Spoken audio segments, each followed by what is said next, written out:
Halo, perkenalkan kami murid dari SMP Asforbi 2 ingin mohon izin untuk menginterview kakak tentang proyek kami, yaitu adalah bahayanya verbal bullying.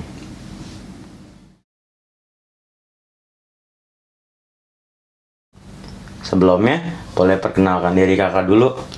Baik, halo semuanya, nama aku Amalia Zahra, biasa dipanggil Amel. Aku mahasiswa di Universitas Negeri Jakarta dan sekarang sudah menempuh semester 6. Oke, untuk pertanyaan pertama, apa sih yang dimaksud dengan bullying? Bullying itu atau perundungan adalah sebuah tindakan kekerasan atau ingin melukai seseorang, bisa dengan verbal atau fisik atau secara mental, dan dengan tujuan untuk menyakiti orang tersebut. Oh, begitu ya kak. Oke, kali ini kelompok kami kebetulan sedang membahas tentang verbal bullying. Pertanyaan yang pertama itu adalah, apa itu verbal bullying? Verbal bullying itu adalah sebuah bentuk penindasan dalam bentuk verbal atau dalam bentuk kata-kata, kalimat, ujaran kebencian atau candaan yang melewati batas yang menyakiti hati seseorang, dan seringkali itu dilakukan dengan secara sengaja. Oh, begitu ya kak. Selanjutnya kalau gitu, apa aja sih atau bagaimana contohnya verbal bullying itu? Contohnya seperti misalnya kamu punya teman nih, punya gaya baru, terus style baru, terus orang-orang melihat hal itu sebagai hal yang aneh, dan jadinya dia kayak dikata-katain, idih dia ngewarnain rambutnya kayak begini, idih dia jelek deh, dia kelihatannya alay deh gitu, terus kayak dijelek-jelekin sama sekelompok temennya, terus dijauhin. Itu termasuk penindasan karena dia merendahkan suatu individual atau kelompok juga bisa.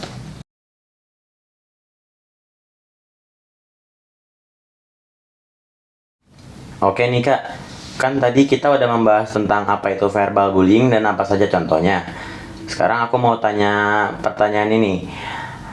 Faktor apa saja yang bisa menyebabkan orang membuli atau menjadi seorang perundung, dan apa dampak negatifnya bagi korban dan pelakunya itu sendiri? Baik, jadi ada banyak alasan dan semua orang berbeda-beda ya alasannya. Misalnya bisa karena insecurity-nya dia sendiri, atau rasa malunya, atau rasa ketidaksukaannya pada dirinya sendiri, dan dia lampiaskan atau dia proyeksikan kepada orang lain. Atau misalnya dia ada masalah di rumah dan dia lampiaskan amarahnya kepada orang lain, atau dia merasa envious atau merasa iri dengan orang lain, misalnya dia memiliki sesuatu yang dia tidak miliki, misal kepintarannya, atau dia merasa lebih cantik atau lebih ganteng dari dia, jadi dia bully gitu, dia kucilkan biar dia merasa lebih dominan dan lebih superior daripada korban yang ia bully. Dan untuk dampaknya sendiri itu banyak juga. Untuk korbannya, yang pasti itu yang paling difokuskan adalah dampak dari korbannya itu adalah mungkin bisa self esteemnya yang berkurang, jadi takut bersosialisasi karena takut berkenalan dengan orang baru karena dirundung dengan teman-temannya sendiri, atau jadi minder, itu sama juga dengan self esteem. Kemudian paling buruk mungkin dia bisa jadi depresi, atau dia jadi tidak bisa fokus di dalam sekolah dan proses pembelajarannya. Itu hanya contoh sedikit saja. Dan untuk pembulinya sendiri itu juga ada dampak negatif tentunya. Dari sifatnya sendiri pun itu sudah negatif. Dampaknya itu juga bisa dalam bentuk pengucilan dari teman-temannya. Jadi dia membuli, kemudian teman-temannya akhirnya sadar, oh ternyata sikap ini tuh tidak baik dan tidak enak untuk berteman dengan dia gitu. Jadi mereka menjauhinya dan akhirnya dia dikucilkan. Misal contohnya seperti itu. Oke. Nah, tadi kan kita sudah menanyakan apa saja faktor yang bisa menyebabkan orang menjadi seorang perundung, dampak negatifnya bagi korban dan juga bagi pelakunya itu sendiri. Nah, sekarang aku mau tanya tentang kakak nih. Sebelumnya, kakak pernah ngebully, dibully, atau pernah ngeliat orang yang dibully nggak sebelumnya? Aku rasa aku pernah merasakan dan melakukan ketiganya. Untuk yang melakukan ini aku pas TK. Aku dideketin sama cowok yang suka sama aku, terus aku risih. Terus aku melihat ada kesempatan di mana boneka yang paling disayang sama anak-anak cewek di kelas aku itu hilang. Terus aku melihat kesempatan untuk menyalahkan anak laki-laki yang suka sama aku dulu itu.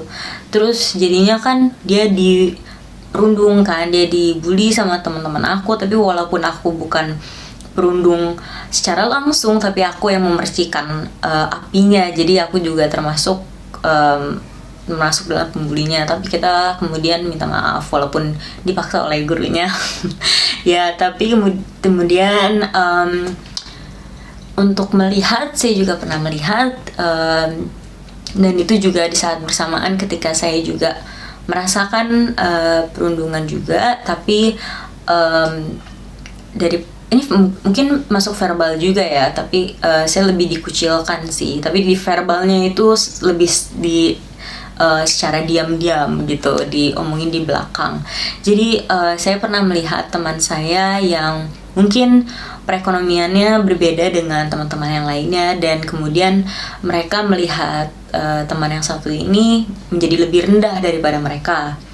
Kemudian mereka menjelek-jelekan teman yang satu ini dan mengata-ngatainya dan mengambil bukunya dan dilempar ke lantai begitu saja. Tapi pada saat itu saya merasa tidak bisa untuk membela, karena pada saat itu saya juga sedang dikucilkan dari kelompok teman-teman yang kemudian menyebar ke satu kelas. Katanya jangan temenin dia tukang nyontek, dia tukang ngambil penghapus, apalah nggak jelas gitu. Jadinya dikucilkan, aku nggak punya teman dulu. Terus tapi kalau misalnya aku ngelihat teman yang satu itu, kayak misalnya tadi bukunya jatuh, aku ambilin ke dia gitu. Tapi aku belum berani untuk membela dirinya, karena aku juga takut untuk membela diriku sendiri juga saat itu. Gitu.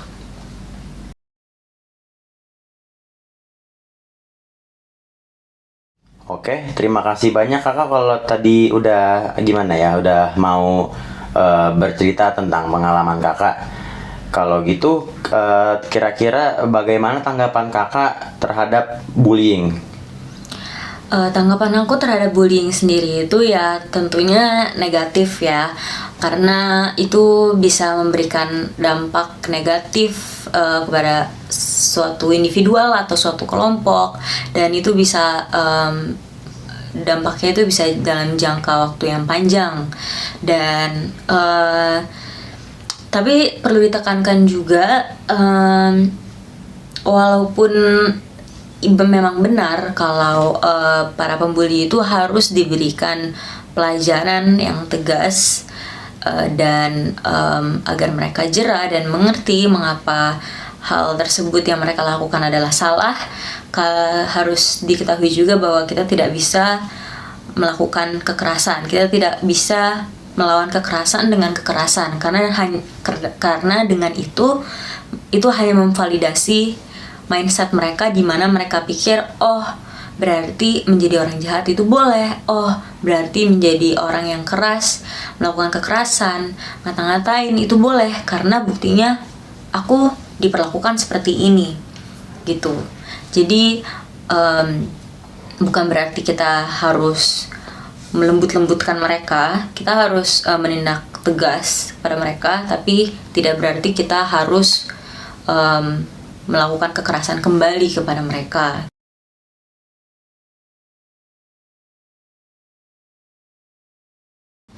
Oke, kan tadi kakak sudah memberikan tanggapan terhadap bullying. Sekarang, apa sih pesan kakak untuk orang yang suka membuli dan juga untuk korbannya? Oke, pesan aku untuk para pembuli, stop bullying, obviously, tolong ya. Dan aku rasa kalian perlu mencari masalah apa yang kalian jalani, yang kalian rasakan saat ini. Kayak apa sumbernya, apa sumber amarah kalian saat ini yang sampai kalian harus lampiaskan kepada orang lain. Karena aku yakin sebenarnya masalahnya itu adalah bukan di korbannya, tetapi pada diri kalian. Mungkin itu ada pada self esteem kalian, atau karena kalian merasa iri tentang sesuatu, atau kalian juga punya masalah dari keluarga atau dari teman, atau apapun itu. Lebih baik dibicarakan dengan baik-baik. Kalau misalnya tidak suka dengan seseorang, bisa dibicarakan dengan baik-baik tanpa harus menyakiti satu sama lain gitu.